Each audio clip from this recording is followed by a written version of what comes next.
بسم اللہ الرحمن الرحیم قال اللہ تبارک و تعالی فی القرآن المجید والفرقان الحمید ان اللہ وملائکتہ یصلون علی النبی یا ایہا الذین آمنوا صلوا علیہ وسلموا تسلیما الصلاۃ والسلام علیک یا سیدی یا رسول اللہ وعلی آلک وصحابک یا سیدی یا حبیب اللہ الصلاۃ والسلام علیک یا سیدی یا رسول اللہ وعلی آلک وصحابک یا سیدی یا حبیب اللہ الصلاۃ والسلام علیک یا سیدی یا رحمۃ للعالمین وعلی آلک وصحابک یا سیدی یا خاتم النبیین۔ السلام علیکم ورحمۃ اللہ وبرکاتہ۔ اللہ جل شانہ کی حمد و ثنا اور حضور پر نور شافع یوم النشور صلی اللہ علیہ وآلہ وسلم پر ہدیہ درود و سلام کے بعد سب سے پہلے تو میں گزارش کروں گا کہ مفتی صاحب فوتگی کی وجہ سے تشریف نہیں لا سکے، کہیں فوتگی ہو گئی تھی اور عشاء کے بعد جنازہ تھا تو وہاں انہوں نے پہنچنا تھا، اس لیے بندہ ناچیز حاضر ہے۔ اور دوسرا اگلے ماہ جو ماہانہ درس قرآن مجید ہوگا، چونکہ رمضان المبارک ہوگا تو وہ 11 جون اور ظہر کے بعد ہوگا انشاءاللہ العزیز، 11 جون بروز اتوار بعد از نماز ظہر، ٹھیک ہے۔ درود پاک پڑھ لیجئے برکت کے لیے۔ الصلاۃ والسلام علیک یا سیدی یا رسول اللہ وعلی آلک وصحابک یا سیدی یا خاتم النبیین۔ اللہ جل شانہ نے اپنی لا ریب کتاب کے اندر ارشاد فرمایا ان اللہ وملائکتہ یصلون علی النبی، بے شک اللہ تبارک و تعالی اور اس کے فرشتے درود بھیجتے ہیں نبی علیہ الصلوۃ والسلام پر۔ یا ایہا الذین آمنوا صلوا علیہ وسلموا تسلیما، تو اے ایمان والو تم ان پر درود اور سلام بھیجا کرو۔ یہ آیت مقدسہ بار بار ہم سنتے ہیں اور اس میں یہ فرمایا جا رہا ہے کہ اللہ بھی درود بھیجتا ہے۔ اللہ کے بارے میں یہ لفظ نہیں بولے کہ اللہ پڑھتا ہے، اللہ درود بھیجتا ہے۔ اچھا، اللہ بھی بھیجتا ہے، اللہ تعالیٰ کے فرشتے بھی بھیجتے ہیں۔ اب غور طلب بات یہ ہے کہ اللہ کا درود کیا ہے، اللہ تعالیٰ اپنے محبوب پاک علیہ الصلوۃ والسلام پر کون سا درود بھیجتا ہے؟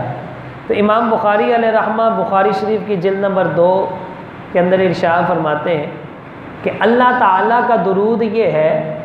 کہ وہ اپنے فرشتوں کے سامنے نبی پاک علیہ الصلوۃ والسلام کی تعریفیں بیان فرماتا ہے،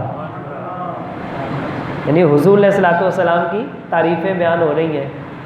اور بیان کرنے والا کون ہے؟ رب ذوالجلال اللہ تبارک و تعالی۔ اچھا، ہم بھی حضور علیہ الصلوۃ والسلام کی تعریف بیان کرتے ہیں، عرض کرتے ہیں، اور حضور علیہ الصلوۃ والسلام کی شروع سے ہی مدح سرائی ہوتی آ رہی ہے، لیکن آپ غور کریں کہ ہمارے الفاظ مخصوص ہوتے ہیں یا ہمارے الفاظ ختم ہو جاتے ہیں۔ اگر ہم درود پڑھیں تو مخصوص الفاظ میں پڑھتے ہیں، کبھی الصلاۃ والسلام علیک یا سیدی یا رسول اللہ، کبھی یہ درود پڑھتے ہیں، کوئی درود تاج پڑھتا ہے، کوئی درود خضری پڑھتا ہے، کوئی درود لکی پڑھتا ہے،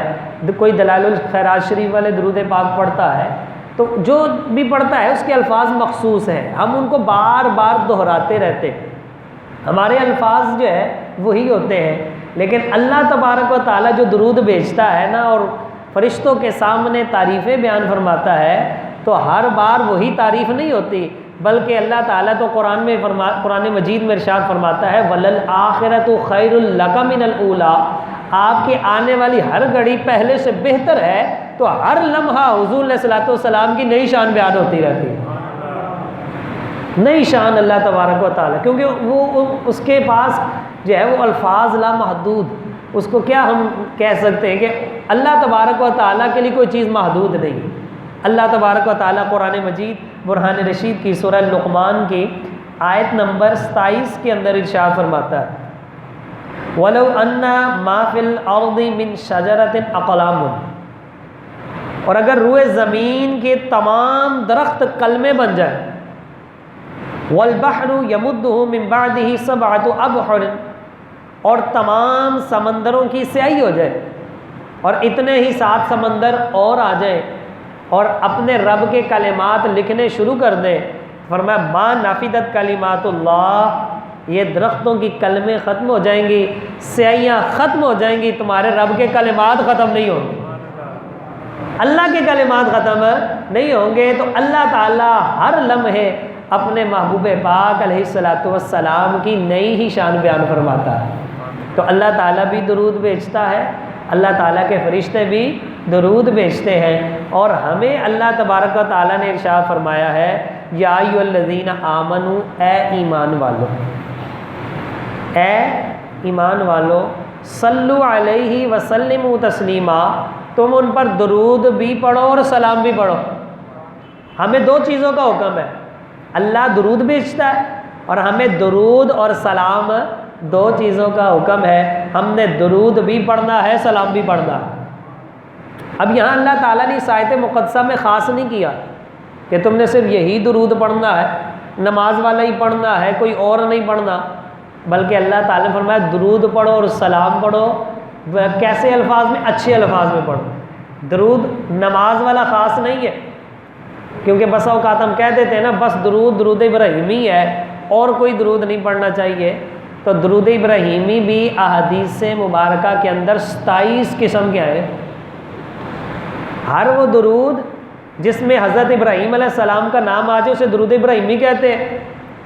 صحابہ کرام رضی اللہ عنہم حضور علیہ السلام کے پاس حاضر ہوتے، آ کر عرض کرتے یا رسول اللہ صلی اللہ علیہ وسلم، سلام تو ہم جانتے ہیں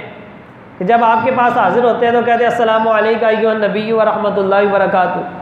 حضور درود کون سا بھیجیں، درود کون سا پڑھیں؟ تو نبی علیہ السلام سے مختلف صحابہ رضی اللہ تعالیٰ عنہم نے مختلف مواقع پر سوال کیے، تو حضور نے ہر ایک کو الگ سے ہی درود بتایا۔ تو ہر ایک کو جب الگ سے درود بتا دیا، یہ اس بات کی دلیل ہے کہ درود کوئی ایک متعین نہیں ہے۔ تو اللہ تعالیٰ بھی فرماتے ہیں تم درود بھی پڑھو اور سلام بھی پڑھو، تو ایسا درود پاک پڑھنا چاہیے جس کے ساتھ سلام بھی، جیسے اب درود ابراہیمی اگر ہم پڑھیں گے نا تو اس میں صرف درود ہے، سلام نہیں ہے، لیکن جب نماز میں ہم پڑھتے ہیں نا تو اللہ کا یہ حکم پورا ہو جاتا ہے۔ وہ کہاں پہ ہوتا ہے؟ جب ہم التحیات پڑھتے ہیں نا، التحیات للہ والصلوات والطیبات، آگے کیا آتا ہے؟ السلام علیکہ ایھا النبی ورحمۃ اللہ وبرکاتہ، یہاں سلام آ جاتا ہے، جب تشہد مکمل کرتے ہیں آگے درود آ جاتا ہے، اللہ کا حکم پورا ہو جاتا ہے۔ تو اس کے علاوہ جب عام روٹین میں پڑھیں تو ایسا درود پاک پڑھیں جس میں سلام کے الفاظ بھی آتے ہوں، جیسے کہ اذان ہوتی ہے یا نبی پاک علیہ السلام کا نام نامی اس میں گرامی آتا ہے، تو ہم کہتے ہیں صلی اللہ علیہ وسلم، اس میں درود بھی ہے سلام بھی ہے، صلی اللہ علیہ، یا اللہ ان پر درود بھیج، وسلم اور سلام، تو درود بھی آ جاتا ہے، سلام بھی آ جاتا ہے۔ اس لیے نبی پاک علیہ السلام پر کثرت سے درود و سلام پڑھنا چاہیے۔ یہ ویسے بھی مہینہ شعبان المعظم کا مہینہ کس کا مہینہ ہے؟ نبی پاک علیہ السلام فرماتے ہیں رجب المرجب اللہ تعالیٰ کا مہینہ ہے، رمضان المبارک میری امت کا مہینہ ہے، اور شعبان المعظم میرا مہینہ ہے۔ اس مہینے کو حضور سے نسبت ہے، اور حضور علیہ السلام پر کثرت سے، خالی اسی مہینے میں نہیں، ہر مہینے میں، ہر دن، ہر گھڑی جو ہے وہ نبی پاک علیہ السلام پر درود و سلام پڑھنے کی کوشش کرنی چاہیے۔ یہ ایک ایسا عمل ہے رب ذوالجلال کو بھی اس سے بڑا پیار ہے، اور یہ مہینہ بڑی برکتوں والا ہے۔ حضور علیہ السلام یہ بھی فرماتے ہیں کہ اکثر لوگ اس کے غافل ہیں، اس کی عظمت سے۔ ہم اندازہ کریں کہ جس کو حضور سے نسبت ہو جائے اس کی شان کتنی بلند ہو جاتی۔ ایک بزرگ تھے نا، وہ روٹیاں بیچتے تھے، روٹیاں لگاتے تھے، کرتے کیا تھے؟ تازی روٹی سستی دیتے تھے، جو پرانی باسی روٹی ہوتی تھی نا چھان برا، وہ مہنگی دیتے تھے۔ کسی نے ان سے سوال کیا حضور آپ سب سے ہٹ کے ہی چلتے ہیں، حالانکہ تازی روٹی جو ہے وہ مہنگی ہوتی ہے، جو باسی اور پرانی ہوتی ہے وہ چھان برا جو ہوتا ہے وہ تو سستا ہوتا ہے، تو آپ یہ الٹ کام کیوں کرتے ہیں، سارے زمانے کی روایت سے ہٹ کے کیوں چلتے؟ تو انہوں نے بڑا خوبصورت جواب دیا، وہ فرماتے ہیں اس کی وجہ پتہ کیا ہے؟ کہا جو کل کی روٹی ہے نا، پرانی روٹی باسی روٹی، اس کا زمانہ حضور کے زمانے کے زیادہ قریب ہے، اس لیے اس کی قیمت زیادہ ہے۔ یہ جو تازی ہے نا اس کا زمانہ ذرا حضور سے دور ہو جاتا ہے، اس لیے اس کی قیمت کم ہے۔ تو جس کی نسبت جتنی زیادہ حضور کے ساتھ ہوتی ہے اتنا ہی اس کا مرتبہ بلند ہوتا ہے۔ تو اس مہینے کو حضور علیہ الصلوۃ والسلام کے ساتھ نسبت ہے،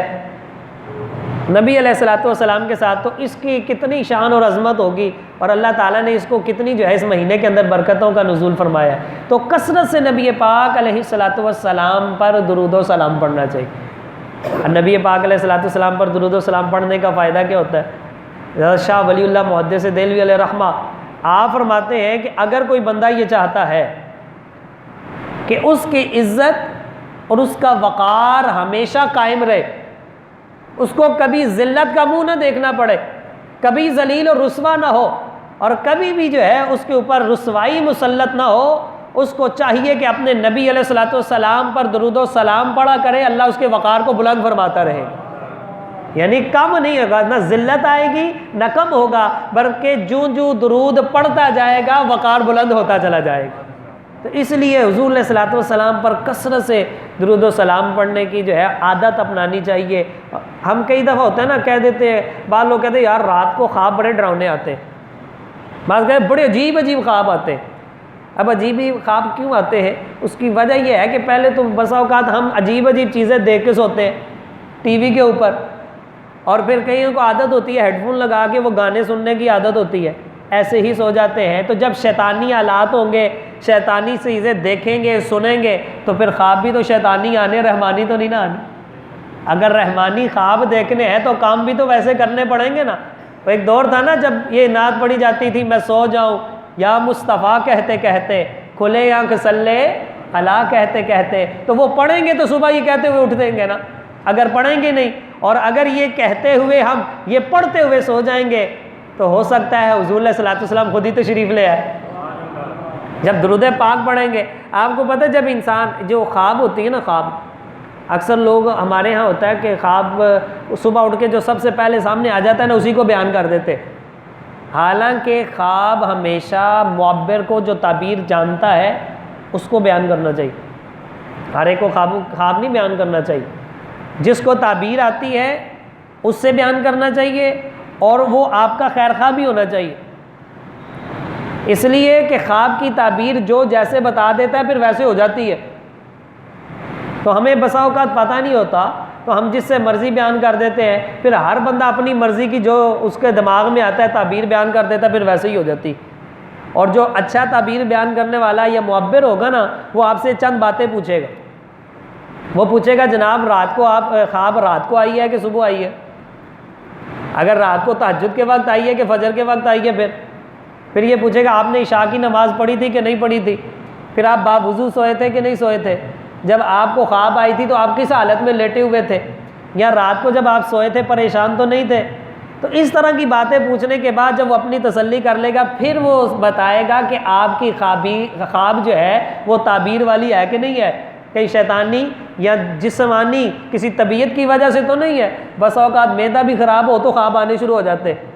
بندہ پریشان ہو یا کسی کے بارے میں سوچ رہا ہے تو وہ خواب بھی آ جاتے۔ اکثر آپ نے سنا ہوگا کہ گھر میں کوئی قریبی رشتہ دار جب دنیا سے چلا جاتا ہے بڑا صدمہ ہوتا ہے، تو اس کے 4-5 ہفتہ 10 دن 40ویں تک اکثر لوگوں کو خوابیں آتی رہتی، اور کہتے ہیں مجھے رات کو خواب میں وہ ملا تھا اور یہ کہہ رہے تھے، خواب میں وہ ملی تھی اور وہ کہہ رہی تھی جو فوت ہوا ہے۔ اس کی وجہ اکثر پتہ کیا ہوتی ہے؟ کیونکہ ہم غم ہوتا ہے نا، صدمہ ہوتا ہے، تو انہی کے بارے میں سوچتے رہتے، توجہ انہی کی طرف ہوتی ہے، تو پھر خواب میں وہی چیزیں آ جاتی ہیں، ایسی خوابوں کی تعبیر نہیں ہوتی اکثر۔ تو اس لیے خواب بھی اسی کو بیان کرنا چاہیے کہ جو تعبیر جانتا ہے اور جو آپ کا خیر خواہ ہے۔ تو اب اچھے خواب دیکھنے کے لیے کیا ہے کہ اب ہماری توجہ بھی کیا ہو، اچھی ہو، اور اگر ہم یہ چاہتے ہیں کہ نبی علیہ الصلوۃ والسلام خواب میں تشریف لائیں تو درود و سلام پڑھتے ہوئے سونا چاہیے۔ تو اس لیے ہمیشہ جو ہے وہ بعض لوگوں کو یہ ہوتا ہے، شکایت ہوتی ہے کہ مجھے رات کو نیند نہیں آتی. جس کو نیند نہ آتی ہو وہ گنبد خضرا کا تصور بنا کر درود پاک پڑھنا شروع کر دیں، انشاءاللہ نیند بھی آ جائے گی، دعائی کھانے کی بھی ضرورت پیش نہیں آئے گی. تو یہ درود و سلام ایک ایسا وظیفہ ہے، اس کو جتنا زیادہ پڑھتے جائیں گے نا اس کا نقصان کوئی نہیں. اور اگر کوئی چاہتا ہے میری عزت اور وقار بڑھے وہ بھی درود پڑھے، اور اگر کوئی یہ چاہتا ہے کہ میری مشکلات حل ہو جائیں وہ بھی درود و سلام پڑھا کر. اور اگر کسی کی طبیعت کے اندر سختی ہے، مزاج سخت ہے، بہت زیادہ جو ہے وہ طبیعت کے اندر تلخی پائی جاتی ہے، اس کو بھی درود پڑھنا چاہیے. کسی کی زبان کے اندر سختی زیادہ ہے اور وہ چاہتا ہے کہ زبان کے اندر مٹھاس آ جائے، شیرینی آ جائے، زبان کے اندر اثر پیدا ہو جائے، اسے بھی چاہیے کہ درود و سلام پڑھا کر. حدیث شریف میں آتا ہے نبی پاک علیہ الصلاۃ والسلام آپ ایک جہاد سے، غزوے سے واپس لوٹے، اور ایک مقام پر نبی پاک علیہ الصلاۃ والسلام نے اور سب صحابہ کرام رضی اللہ عنہم نے پڑاؤ کیا اور کھانے کا وقت ہو گیا. تو نبی علیہ الصلاۃ والسلام نے ارشاد فرمایا صحابہ کرام سے کہ دسترخوان لگایا جائے. دسترخوان لگا دیا گیا. پھر آپ نے ارشاد فرمایا کہ کھانا لایا جائے. کھانا بھی آ گیا لیکن کھانے میں صرف روٹیاں آئیں، سالن نہیں تھا.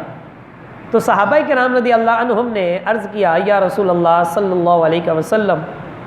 حضور روٹیاں تو ہیں سالن کوئی نہیں. تو اتنے میں ایک شہد کی مکھی آئی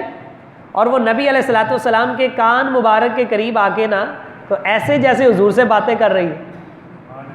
حضور کے کان کے قریب ہی آگے اڑنے لگی. تو صحابہ کرام رضی اللہ عنہم نے یہ منظر دیکھ لیا، اور صحابہ کرام رضی اللہ تعالی عنہم جب حضور کے سامنے ہوتے تھے تو ہمدن حضور کی طرف متوجہ ہوتے تھے، ادھر ادھر کے کاموں کی طرف ان کی توجہ نہیں ہوتی تھی. اور جتنی محبت کے ساتھ اور جتنا غور کے ساتھ صحابہ کرام نے حضور کو دیکھا ہے، کائنات کے اندر کسی نے اپنے محبوب کو نہیں دیکھا. صحابہ کرام رضی اللہ عنہم کو اتنی توجہ ہوتی تھی کہ حضور علیہ الصلوۃ والسلام نے کس موقع پر آپ نے کیا لباس پہننا ہے، آپ علیہ الصلوۃ والسلام نے اس وقت آپ کی کیفیت کیا تھی، کس رنگ کا لباس تھا، آپ جب تشریف لاتے ہیں تو گھر سے باہر آپ قدم کون سا رکھتے ہیں، پہلے اندر تشریف لے کے جاتے ہیں تو اندر قدم مبارک کون سا رکھتے ہیں، مسجد میں تشریف لاتے ہیں، مسجد سے باہر تشریف لے کر جاتے ہیں، سواری پر بیٹھتے ہیں، سواری سے اترتے ہیں، یہ ساری سنتیں آج موجود ہیں کہ نہیں ہے. تو یہ کیسے محفوظ ہے کہ انہوں نے حضور کو اتنا غور سے دیکھا ہے کہ حضور کی ہر ادا کو اپنے اندر جو ہے محفوظ کر لیا. تو کسی نے اتنے غور سے اپنے محبوب کو نہیں دیکھا جتنے غور سے صحابہ کرام رضی اللہ عنہم نے حضور علیہ الصلوۃ والسلام کو دیکھا ہے. تو صحابہ کرام رضی اللہ عنہم نے جب دیکھا کہ وہ شہد کی مکھی حضور علیہ الصلوۃ والسلام کے کان مبارک کے قریب آ کے جو ہے کوئی ایسے جیسے کوئی بات کر رہی ہے، تو صحابہ کرام رضی اللہ عنہم نے عرض کیا حضور یہ آپ سے کیا کہہ رہی ہے. اس کا مطلب ہے صحابہ کرام رضی اللہ عنہم کا بھی عقیدہ ہے کہ وہ جانتے ہیں بولیاں سب کی، حضور کو ہر ایک کی زبان کا بھی پتہ ہے، حضور زبانیں بھی جانتے ہیں، مطلب اور مفہوم بھی جانتے ہیں. اس لیے صحابہ کرام رضی اللہ عنہم نے عرض کی حضور یہ کیا کہہ رہی ہے، یہ کیا گزارش کر رہی ہے. کیونکہ ہمارے نبی پاک علیہ الصلوۃ والسلام کو اللہ تعالیٰ نے سارے نبیوں کو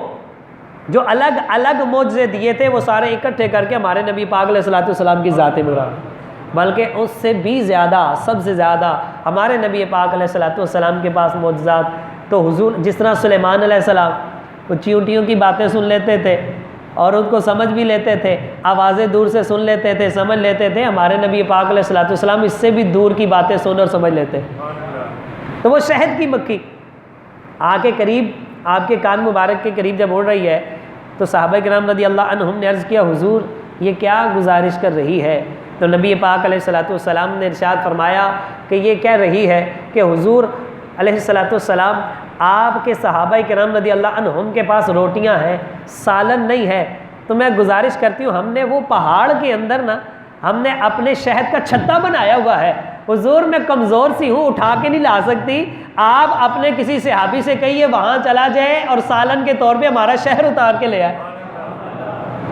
تو نبی پاک علیہ الصلوۃ والسلام نے حضرت علی رضی اللہ تعالی عنہ آپ کو ارشاد فرمایا جاؤ علی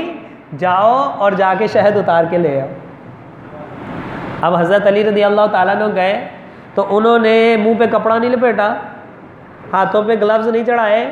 انہوں نے آگ جلا کے مکھیاں نہیں اڑائیں، انہوں نے کیا کیا، گئے تو شہد کی مکھیوں نے خود ہی راستہ چھوڑ دیا اور سارا شہد آپ کے سامنے ہے، اور انہوں نے بھی بتا دیا ہے جو حضور کا غلام ہو جاتا ہے کائنات اس کی ہو جاتی۔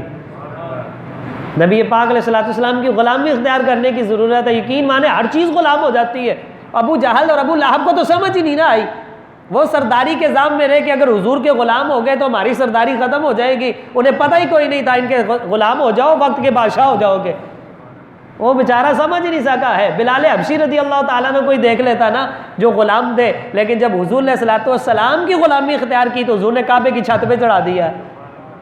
اس کو تو سمجھ ہی نہیں آئی، وہ تو دنیاوی لالچ کے پیچھے پڑا تھا، اس کو اگر سمجھ ہوتی تو حضور علیہ الصلوۃ والسلام، اسی وجہ سے ابو جہل اس کا نام مشہور ہو گیا، پہلے اس کو ابو الحکم کہتے تھے،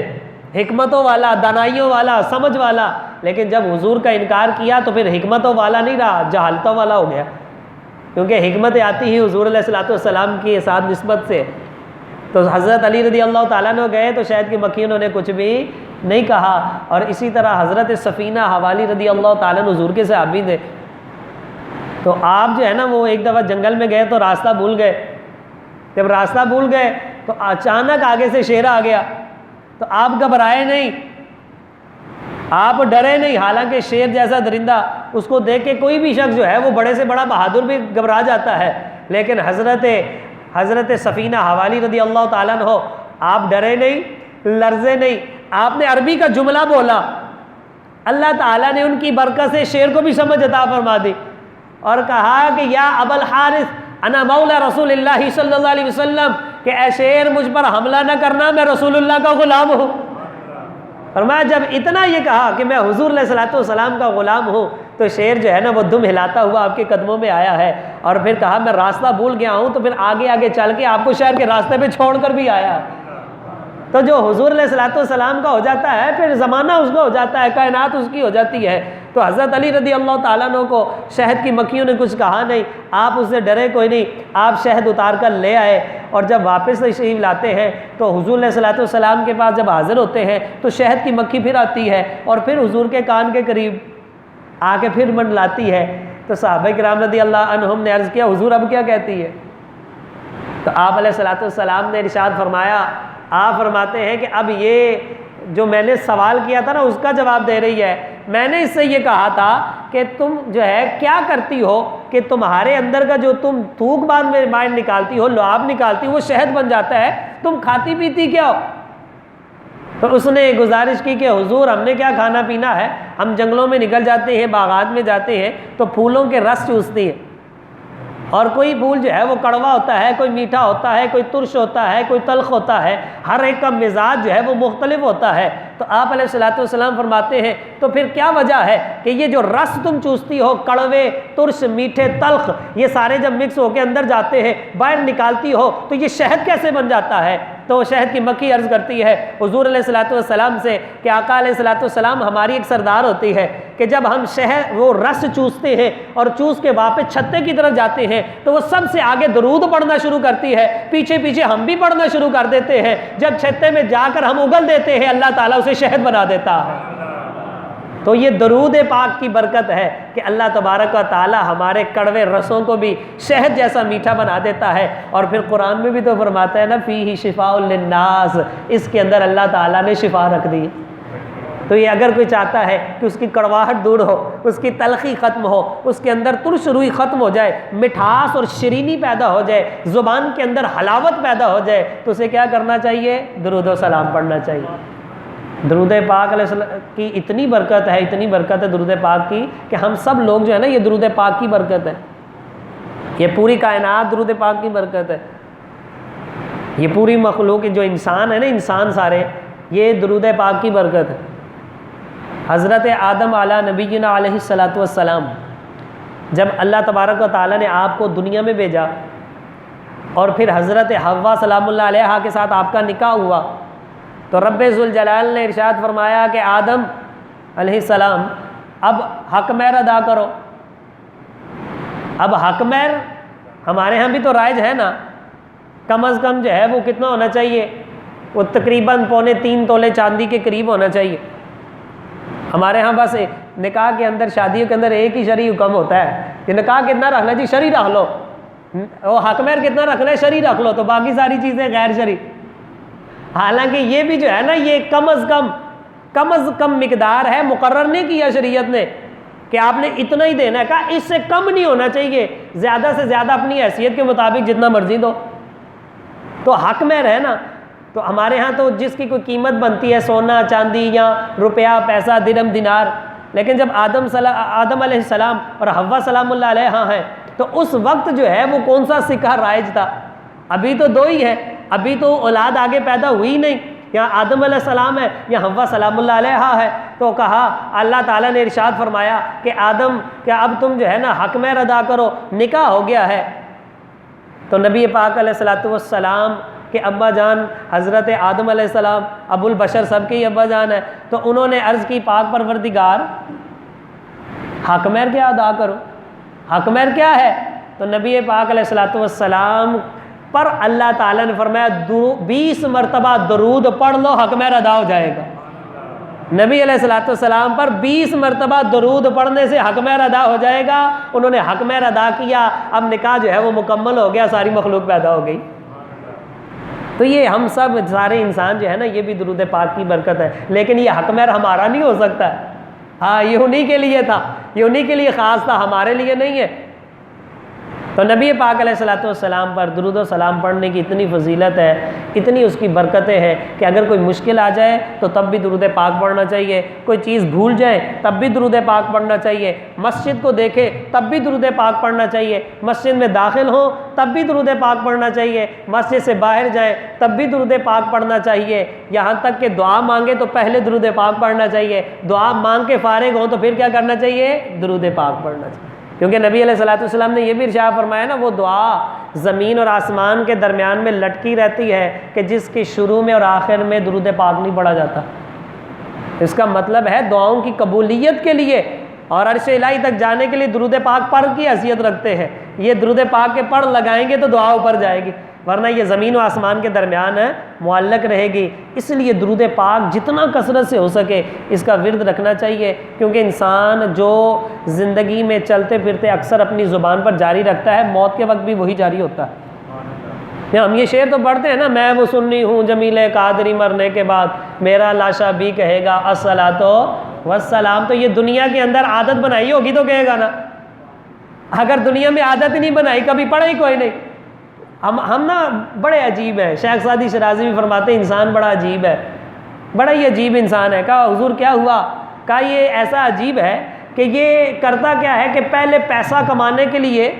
اپنی صحت کھو دیتا ہے، دن رات کہتا نہیں یار مال آنا چاہیے مال آنا چاہیے، اور جب صحت خراب ہو جاتی ہے پھر اپنا پیسہ کھو دیتا ہے،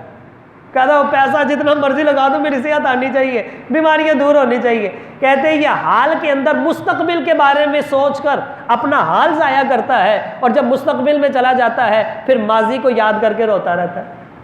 کہ بڑا ہی عجیب آدمی ہے، اور یہ جیتا ایسے ہے جیسے کبھی مرنا ہی نہیں، اور مرتا ایسے ہے جیسے کبھی جیا ہی نہیں۔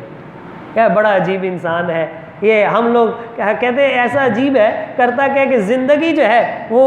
اللہ تعالیٰ کی رحمان کی مدد کے موافق، اللہ تبارک و تعالیٰ کے حکم کے موافق نہیں گزارتا، اور زندگی کے بعد موت داتا صاحب جیسی مانگتا ہے۔ کام ویسے نہیں، زندگی کے اندر کام ویسے نہیں، لیکن موت کیسی ہے؟ بایزید بستامی جیسی، معین الدین چشتی اجمیری جیسی، وہ کیسے آئے گی؟ جیسے کام بھی ہوں گے تو آئے گی نا۔ اس لیے یہ کہتے ہیں انسان جو اکثر زبان سے بولتا رہتا ہے نا، تو بسا اوقات بے توجہی کے اندر وہی زبان سے نکلتا ہے۔ اگر کسی بندے کو گانے کی عادت ہے، گالیاں دینے کی عادت ہے نا، تو وہ بسا اوقات سوتے میں بھی وہی اس کے منہ سے نکل رہا ہوتا ہے، سوتے میں بھی وہی ہے۔ اور اگر کسی کو اللہ کا ذکر کرنے کی عادت ہے تو سوتے میں بھی زبان سے کچھ نکلے گا تو اللہ کا ذکر ہی نکلے گا۔ یہی حال پھر موت کے وقت بھی ہوتا ہے۔ یقین مانیے کہ ادھر ایک آدمی تھا، اس کے بارے میں لوگوں نے بتایا جب وہ مر رہا تھا تو منہ سے گالیاں نکل رہی تھی، کیوں کہ اس کو عادت تھی گالیاں دینے کی، بہت بڑا کاروبار تھا اس کا،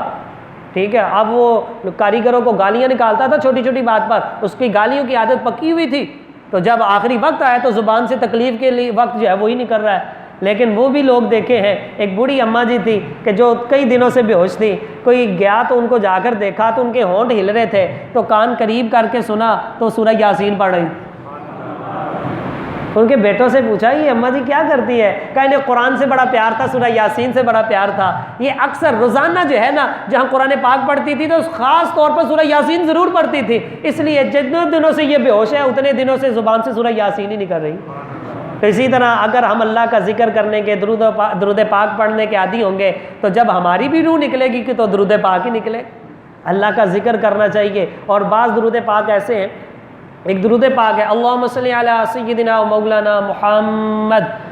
النبی الامی الحبیب العالی القدر العظیم الجاہ وعلی آلہ وصحبہ وسلم. کتنا مختصر سا ہے. کہتے جو بندہ ہر جمعے کی رات کو ایک مرتبہ پڑھ لے, صرف ایک مرتبہ, کم از کم ایک مرتبہ پڑھے, اس کو مرتے وقت حضور علیہ الصلوۃ والسلام کا دیدار ہوگا. اور وہ دیکھے گا کہ جب اسے قبر میں اتارا جا رہا ہے تو حضور علیہ الصلوۃ والسلام اپنے نورانی ہاتھوں سے اتار رہے ہیں.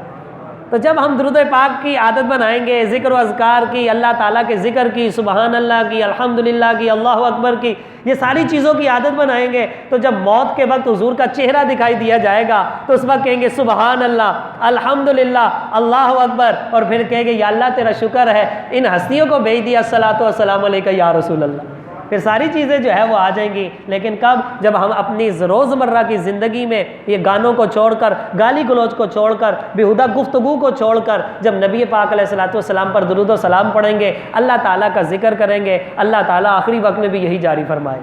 کسی نے عرض کیا نا حضور علیہ الصلوۃ والسلام سے, حضور بہترین انسان کون سا ہے, بہترین ذکر کون سا ہے؟ تو آپ نے فرمایا بہترین انسان وہ ہے کہ جب وہ دنیا سے جا رہا اس کی زبان پر اللہ کا ذکر جاری ہے. تو اس لیے درود پاک کی کثرت کریں تاکہ اللہ تبارک و تعالیٰ جو ہے ہمیں حضور کا قرب عطا فرمائے. کیونکہ نبی پاک علیہ الصلوۃ والسلام نے یہ بھی ارشاد فرمایا نا کہ قیامت والے دن سب سے زیادہ میرے قریب وہ ہوگا جو مجھ پر سب سے زیادہ درود پڑھنے والا ہو. تو جب حضور کے قریب ہوں گے تو جہاں حضور ہوں گے ہم بھی تو پھر وہیں ہوں گے نا, قریب ہوں گے. اگر حضور علیہ الصلوۃ والسلام میزان پر ہے تو ہم بھی ساتھ ہی ہوں گے, حوض کوثر پہ ہم بھی ساتھ ہی ہوں گے. لیکن کب؟ جب ہم حضور علیہ الصلوۃ والسلام کی اتباع کرتے ہوئے کثرت سے حضور علیہ الصلوۃ والسلام پر درود و سلام پڑھیں گے, پھر یہ جو ہے اللہ تبارک و تعالیٰ ہمیں حضور علیہ الصلوۃ والسلام کا ساتھ عطا فرمائے گا. پھر ایک آخری واقعہ عرض کرتا ہوں درود و سلام کے حوالے سے. اگر کوئی مشکل آ جائے, اللہ تعالیٰ سب کی مشکلیں آسان فرمائے, تو تب بھی درود و سلام کی کثرت کرنی چاہیے. حدیث شریف میں آتا ہے کہ نبی پاک علیہ الصلوۃ والسلام آپ کی خدمت اقدس میں ایک شخص حاضر ہوا, اور آ کر اس نے ساتھ ایک بندہ اور لے کر آیا اور اس پر الزام لگایا کہ یا رسول اللہ صلی اللہ علیہ وسلم, اس بندے نے میرا اونٹ چوری کر لیا اور میرا اونٹ اس سے برآمد ہو گیا. تو حضور علیہ الصلوۃ والسلام آپ ہمیشہ ظاہری شہادت, گواہی کے مطابق فیصلہ فرمایا کرتے تھے, کیونکہ آپ نے آنے والے لوگوں کو نمونہ دینا تھا.